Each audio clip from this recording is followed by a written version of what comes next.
सोचिए, एक ऐसा कवच, एक ऐसा शील्ड जो आपको सरकार की किसी भी मनमानी से बचाता हो।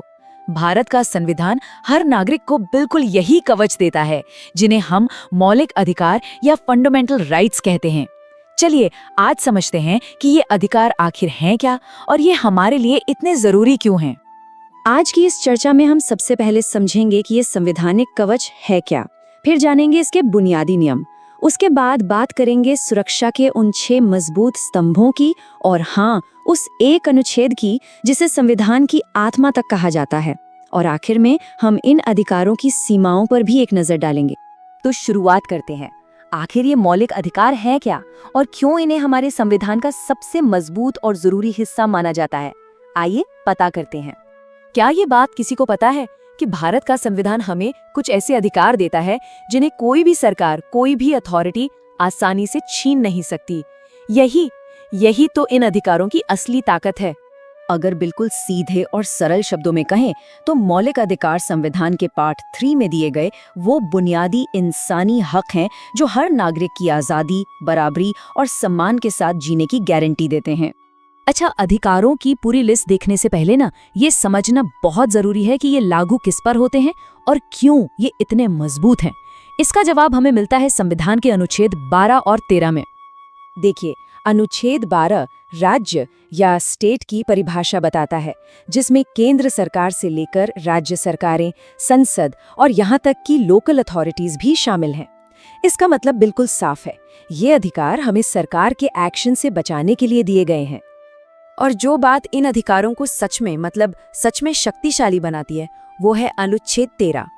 ये साफ साफ कहता है कि कोई भी कानून, चाहे वो नया हो या पुराना, अगर वो मौलिक अधिकारों के खिलाफ जाएगा तो उसे शून्य यानी कि वॉइड, अमान्य माना जाएगा। तो चलिए अब उन 6 मजबूत पिलर्स को जानते हैं जिन पर हमारे अधिकारों की ये पूरी इमारत टिकी हुई है। हमारे संविधान ने इन अधिकारों को मोटे तौर पर 6 हिस्सों में बांटा है। समानता का अधिकार, स्वतंत्रता का अधिकार, शोषण के विरुद्ध अधिकार, धार्मिक स्वतंत्रता का अधिकार, सांस्कृतिक और शैक्षिक अधिकार और सबसे जरूरी संवैधानिक उपचारों का अधिकार। आइए एक एक करके देखते हैं कि हर अधिकार हमारे लिए क्या मायने रखता है। पहला स्तंभ, राइट टू इक्वालिटी। इसका मतलब है कानून की नजर में सब बराबर हैं। किसी के साथ भी धर्म, जाति, लिंग या जन्म स्थान के आधार पर भेदभाव नहीं हो सकता। सरकारी नौकरियों में सबको बराबर मौके मिलेंगे। छुआछूत जैसी प्रथाओं को खत्म कर दिया गया है और सेना या शिक्षा से जुड़े सम्मान के अलावा कोई और उपाधि नहीं दी जाएगी। दूसरा स्तंभ है स्वतंत्रता का अधिकार, यानी हमारी आजादी। अनुच्छेद 19 हमें 6 तरह की स्वतंत्रता देता है, जैसे बोलने की, शांति से इकट्ठा होने की, देश में कहीं भी आने जाने और बसने की। और अनुच्छेद 20 से 22 हमें अपराधों के मामले में संरक्षण, जीने का अधिकार, शिक्षा का अधिकार और मनमानी गिरफ्तारी के खिलाफ सुरक्षा देते हैं। लेकिन यहाँ एक बहुत जरूरी बात है, ये आजादी अनलिमिटेड नहीं है। देश की सुरक्षा, पब्लिक ऑर्डर या नैतिकता जैसे मामलों में सरकार इन पर रीजनेबल रिस्ट्रिक्शंस यानी कि उचित रोक लगा सकती है। ये संतुलन बनाना बहुत जरूरी है। हमारा तीसरा स्तंभ हमें शोषण से बचाता है।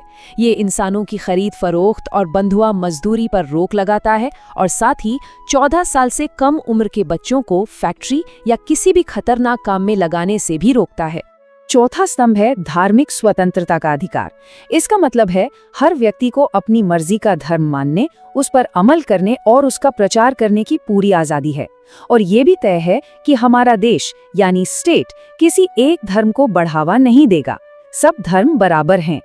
पांचवा स्तंभ खास तौर पर अल्पसंख्यकों यानी माइनॉरिटीज के हितों की रक्षा करता है। यह उन्हें अपनी भाषा, अपनी लिपि और अपनी संस्कृति को बचाने और अपनी पसंद के स्कूल, कॉलेज खोलने और चलाने का पूरा अधिकार देता है। पर सोचिए, इन सब अधिकारों का क्या फायदा अगर उन्हें लागू ही ना करवाया जा सके? यहीं पर आता है अनुच्छेद 32, जिसे डॉक्टर BR अम्बेडकर ने संविधान की आत्मा और उसका हृदय कहा था।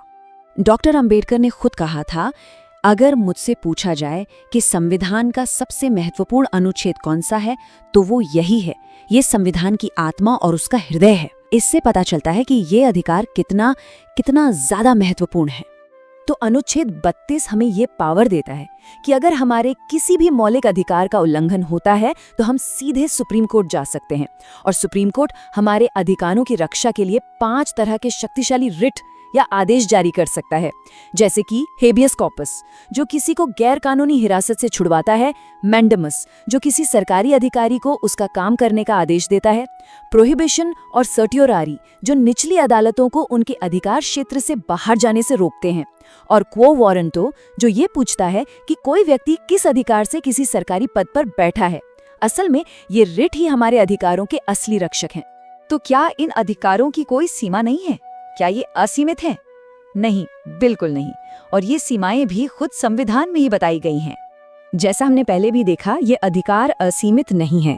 इनमें कुछ जरूरी सीमाएं हैं, जैसे देश की सुरक्षा को ध्यान में रखते हुए आर्म्ड फोर्सेस के सदस्यों के अधिकारों पर कुछ पाबंदियां होती हैं और राष्ट्रीय आपातकाल यानी नेशनल इमरजेंसी के दौरान भी कुछ अधिकारों को सस्पेंड किया जा सकता है। ये दिखाता है कि व्यक्तिगत अधिकारों और राष्ट्रीय हित के बीच एक बहुत जरूरी संतुलन बनाया गया है। तो आखिर में हम यही कह सकते हैं कि मौलिक अधिकार ही भारतीय लोकतंत्र की असली जान है।